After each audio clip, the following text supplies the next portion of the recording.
my radar.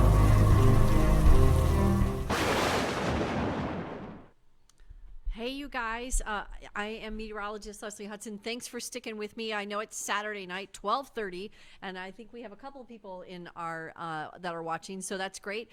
Hopefully people will come back and look at this later tonight or early tomorrow. Mike will be in tomorrow as well to give you an update on what's going on with Dorian. So we just want to keep getting touching back with you and touching base and give you an update. We have a new path, and we have a little bit more information on Dorian as well. It's still about 72 hours away from its closest interaction with the U.S., so we have some time here before we're going to see some changes or significant changes if that's going to happen. So here's the live Earth cam from Fort Lauderdale. I like showing this because it's got the underground lights, which show really nicely what's going on out there. It's a beautiful night again. It was great yesterday, and man, wouldn't you just love to be out there on a boat and just enjoying soaking up some of that South Florida awesomeness. So I know that there has been some showers in South Florida, not related to Dorian, but certainly it's been a good start to the weekend, I hope, for a lot of people. All right, let me show you this because, oh, look at that. We got a nice little commercial coming on from EarthCam. So here is, oh, wait, I got to clear that off.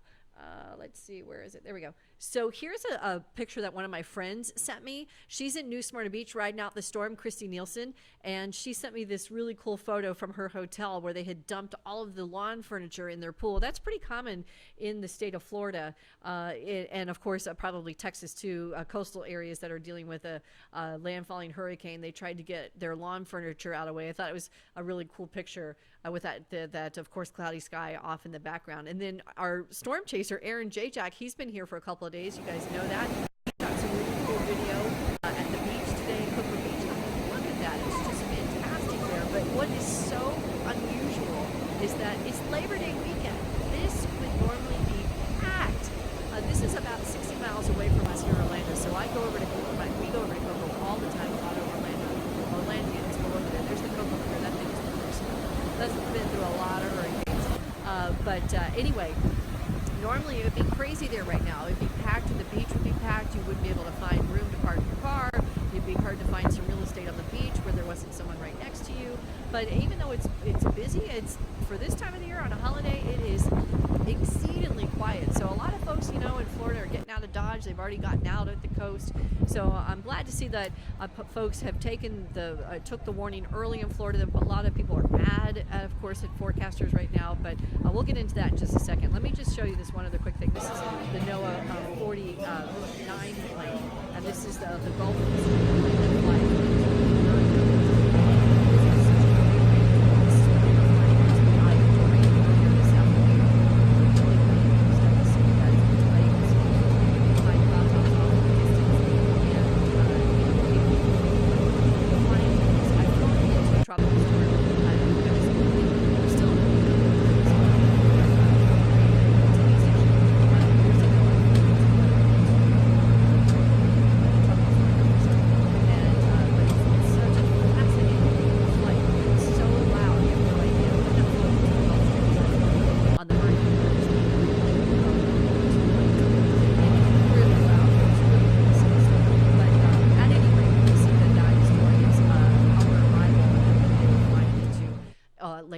earlier today. All right, here's a look at Dorian. No big changes since the last time we talked. Still right on the cusp of what could be a Cat 5.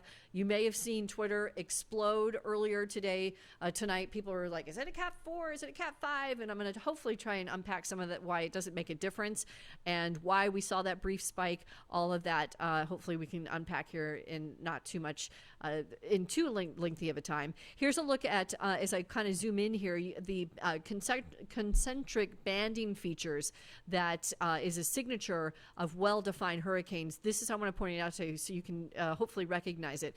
You see that dark red? It almost looks like it's black, and it goes in all the quadrants here, all around completes a complete circle around that eye wall. That's what's called concentric banding, and it indicates a mature, organized, vertically stacked hurricane that is on the top end. And we're talking about a Cat 4, a strong Cat 4 that's on the top end. Unfortunately, right in that path in the crosshairs is the northwestern Bahamas, who breaks my heart. I love the Bahamas. I'm so sad to see yet again that they are dealing with a major hurricane. This is the third year now that the Bahamas has had to deal with a major hurricane.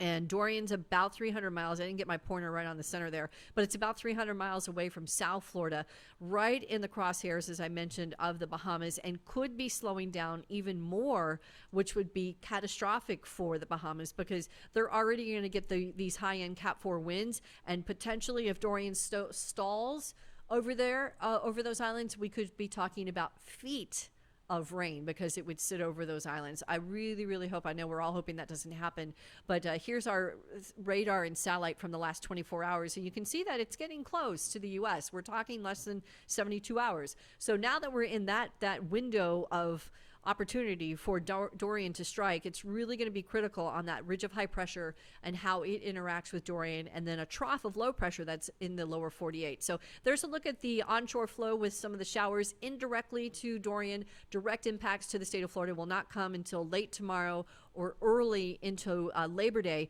But here is the recon plane that caused all of the ruckus and the craziness on Twitter, if you guys are on there, because this particular pass had a flight level wind of about $166. One of the ones before that was in the 150s, and then there was one more that was about 171, I think, and it was a gust. But in order for it to verify and be a viable wind increase, it has to sustain for 30 seconds. This one only was a 10-second sustained wind of 166. So it was it was just a brief burp or a brief tick up in the wind pattern, but boy, it was scary, and a lot of folks were thinking it was going to be a Category 5. But again, high end 4, low end 5, you guys, that's catastrophic hurricane no matter how you slice it.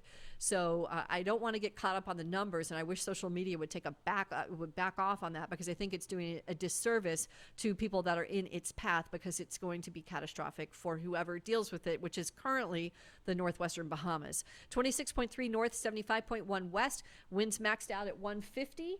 And the winds are west at 8. That slowed earlier today. The winds were west at 10. 940 is the millibars. And as I put the path in motion, again, heading straight towards Florida, what it would look like, at least for the next 24 hours. The turn won't come until Labor Day. So all day tomorrow and part of Labor Day, it's going to look like it's headed straight towards Florida. But then it's forecast to do one of these. But how fast that happens is still up in the air, you guys.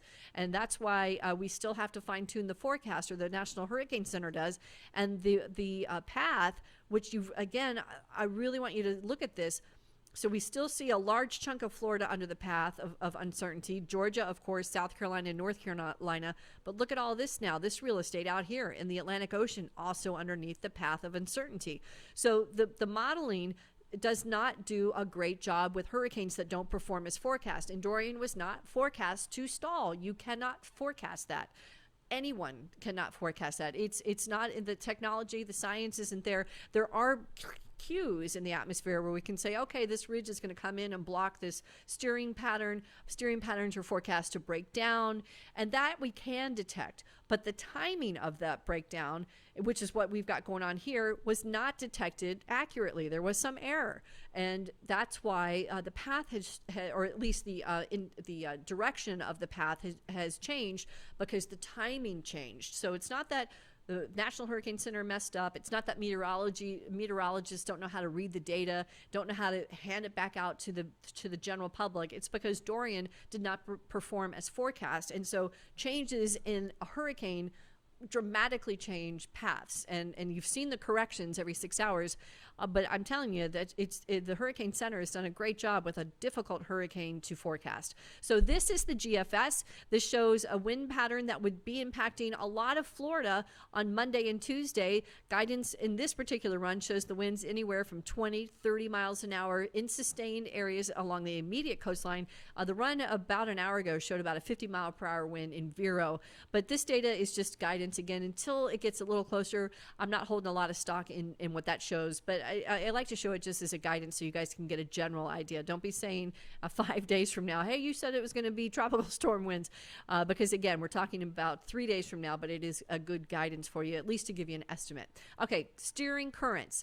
Here's our trough. This is a big player downstream of Dorian. Here's our ridge of high pressure with its clockwise flow. There's another high pressure. This is in the upper levels of the atmosphere, not as direct as a player, but all of this is going to be impacting where Dorian heads. So as I toggle on my little arrows, so this trough is expected to go down this way in the coming days. And then the high pressure center is expected to come further, or a little closer to the United States. And that would help turn. Hurricanes, by the way, don't like differences in pressure. So the hurricane is riding to the south of that Bermuda high, and there's also a cutoff low, not a cutoff low, but an upper level low over Cuba, and it's riding between those two. So generally speaking, hurricanes don't like to be around other pressure centers, low pressure centers, high pressure centers, and we see Dorian continuing to ride in this channel between all of these complexities that are going on in the atmosphere. So that's where we see some of the discrepancies in the modeling, especially days 4 and 5, because we're not sure how strong the ridge builds in, the Bermuda High builds in, when it builds in, and how that turns Dorian. All right, a look at the wind radii product. This is a 72-hour product, so it doesn't go out the next 5 days, but it's a good guidance, and just a lot of those hurricane force winds going right over the northwestern Bahamas. And then you're going to see how this red disk is shrinking again, because it's only a 72-hour product, and the data doesn't extrapolate well after that. So here is our tropical storm force winds and up to tropical force winds there. These are sustained tropical winds up to tropical storm force winds, and then that is sustained hurricane winds. But that is not the eye, by the way. That's just 74 miles an hour or greater.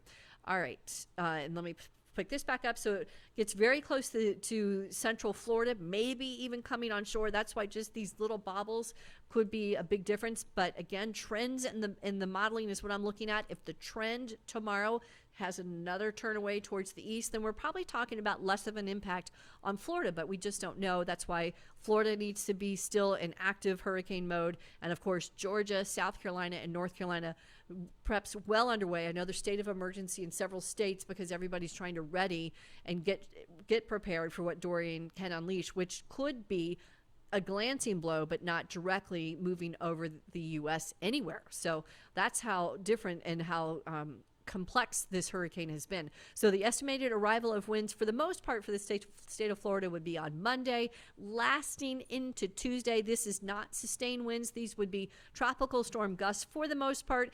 Eastern central Florida on this path would have maybe hurricane force winds. Again, it's a little too early to really pinpoint that, but at least to let you know, all of Florida is going to get some sort, at least on the current path, is going to get some type of impact from Dorian, whether it be some rain or some gusty winds. We just don't know how that plays out. And again, the closer to the center, the more intense the impact. 6.5 inches possible of rainfall in Vero Beach between now and next week. About 3 inches possible in Orlando. Those numbers are much better than what they were yesterday. It was 9, 10, 11 inches. Now that shifted up into the Carolinas. And I do think these numbers will go up. So use this as a guidance as we head into next week.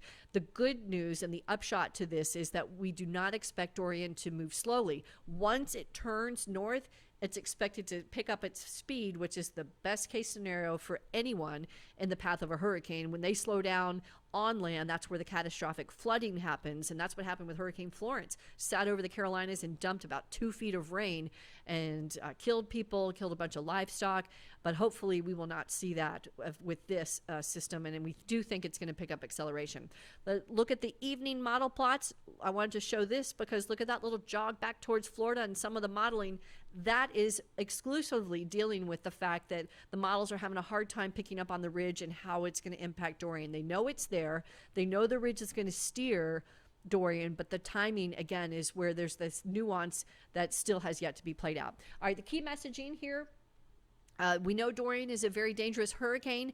It is forecast to slow down even more, which would be just the worst case scenario for the Bahamas. They're already going to get the Category 4 winds, and if it slowed down, some of the models had 20 inches of rain for them. I can't even think about it. I hope that doesn't happen for them. Florida and the Southeast need to continue to stay ready. It's a holiday weekend. Hopefully you can stay home and enjoy your holiday, but get ready if you have to. And then a tropical storm watch, as I mentioned, is up for parts of eastern central Florida. All right, a real quick look. This is my last graphic at the Saffir-Simpson scale because there's been so much talk on social media about 4 and 5 hurricanes, which, again, are so similar in their damage profile.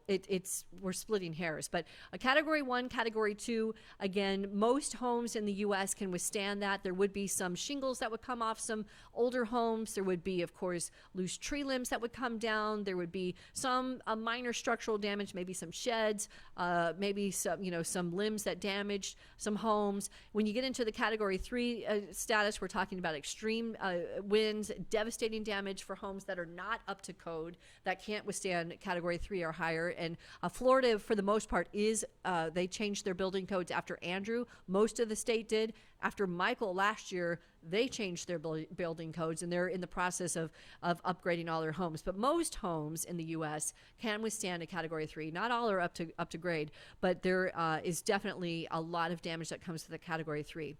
A category 4 hurricane, catastrophic damage where there is structural damage, widespread damage where it comes in on landfall. And of course, trees are down, power outages, storm surge could be catastrophic. And at a Cat 5, same thing, storm surge could be even a bit higher. And a category 4, depending on where it came in at, the storm surge could be anywhere from 8 to 10 feet. And a Cat 5, it could be 10 feet to 15 feet, depending on tides as well. So the level of that damage, again, is very similar from a 4 to a 5. So I hope people will get off the obsession whether this is a 4 or 5. I know it makes headlines. I know it sounds scary, and for some reason there's an obsession to make things worse than what they are in this world.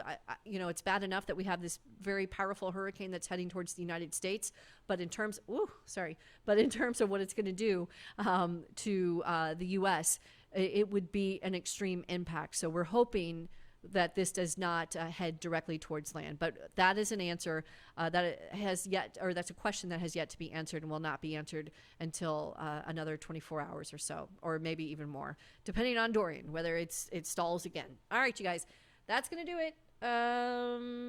Let's see. I'm looking over my shoulder. I don't see anything off the top of my head, but I'll go back and look at your questions if you have any and answer those for you. And we'll be back here. Mike will be here in the morning. He'll have updates throughout the morning and early afternoon. I'll be back after that. And Labor Day will both be here as well. We'll continue our coverage in the app as well. All right, you guys, that's going to do it for now. Oh, wait, I got to tell you I got to show you our social media handles to make my boss happy. So here's a look at our social media handles. If you didn't know what they were, you can follow us on Facebook at facebook.com/myradar. On Twitter, we're at myradarwx. Instagram, we're at myradar, and YouTube is /myradar. And hopefully, if you're watching me, you've already subscribed, and you have clicked the bell so you can get the notification when we go live. And I know it's late. I'm sorry if I woke anybody up. Hopefully, I didn't. Okay, that'll do it, you guys. Have a great